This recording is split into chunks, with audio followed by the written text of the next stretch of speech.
A kidney stone can be as small as the head of a pin, almost invisible to the naked eye.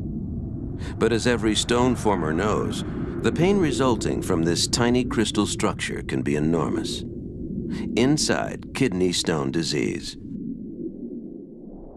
Kidney stones, or renal calculi, are aggregates of crystals enclosed in a matrix that develop within the kidneys. They're classified according to the specific types of crystals they contain and fall into 5 major categories: calcium oxalate, calcium phosphate, struvite, uric acid, and cysteine. The most common is calcium oxalate.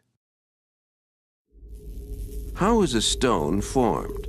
The first step is nucleation. Ions such as calcium and oxalate that have been filtered into the urine by the kidney spontaneously join together to form a solid crystal nidus. This is called nucleation. There are 2 kinds of nucleation. In homogeneous nucleation, crystals form around a nucleus with the same composition. Crystals of a different composition can also form around the nucleus. Organic materials, such as cell debris, may be deposited between the crystals as a matrix.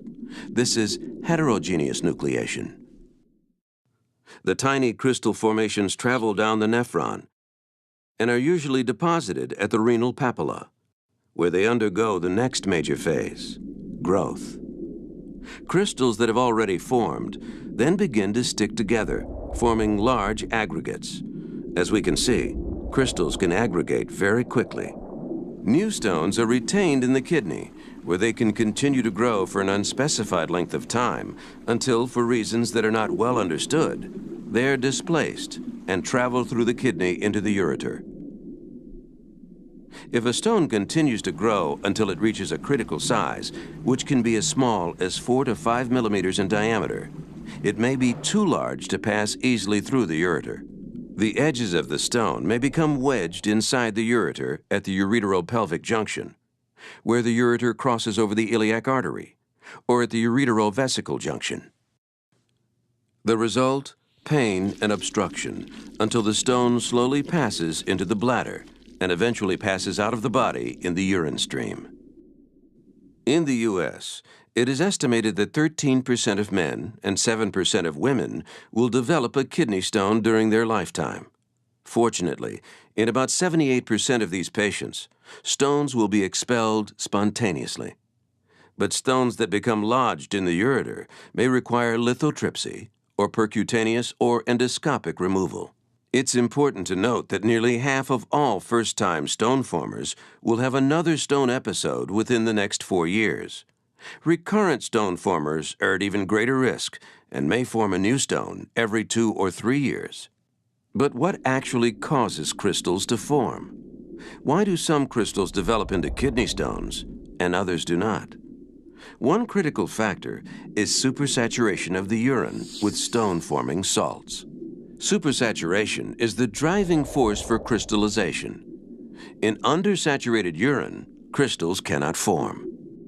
The other important factor is a deficiency in substances called inhibitors. Inhibitors retard the nucleation, growth, and aggregation process by binding ions needed for crystal formation and growth.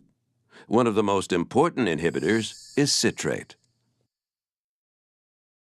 Urine saturation and inhibitor levels explain why, in normal patients, large crystals are not formed.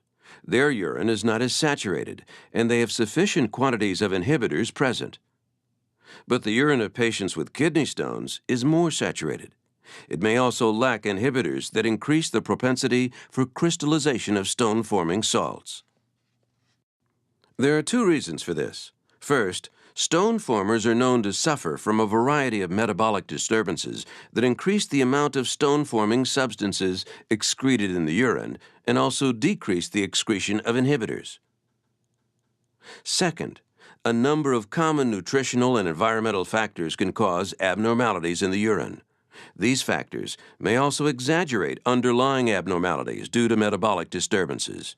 Environmental stresses, for example, play a significant role in stone disease, especially factors that trigger excess water conservation in the kidney, such as inadequate fluid intake. Dehydration is a major cause of kidney stones, which is why people living in areas with high temperatures and humidity have a higher incidence of stone formation. A diet high in sodium is a double risk, because it increases calcium excretion and reduces urinary levels of stone-inhibiting citrate. Too much animal protein creates similar problems, encouraging stone growth by increasing urinary uric acid and reducing urinary citrate.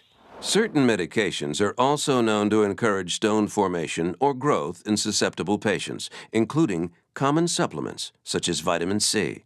There is no cure for kidney stones, but once an acute episode has been resolved, the key to therapy is simple: preventing recurrence. And fortunately, the most common stones, calcium oxalate and calcium phosphate, can be effectively managed with a combination of diet and lifestyle changes and medication. Compliance with proven management guidelines, such as increasing fluid intake and avoiding stone-promoting foods, can significantly reduce stone recurrence. Medical therapies, such as thiazide diuretics and potassium citrate, are also highly effective in appropriate patients and can reduce the need for expensive assisted stone removal procedures, such as shockwave lithotripsy, SWL. The economic burden of kidney stones is significant, with medical costs reaching billions of dollars annually.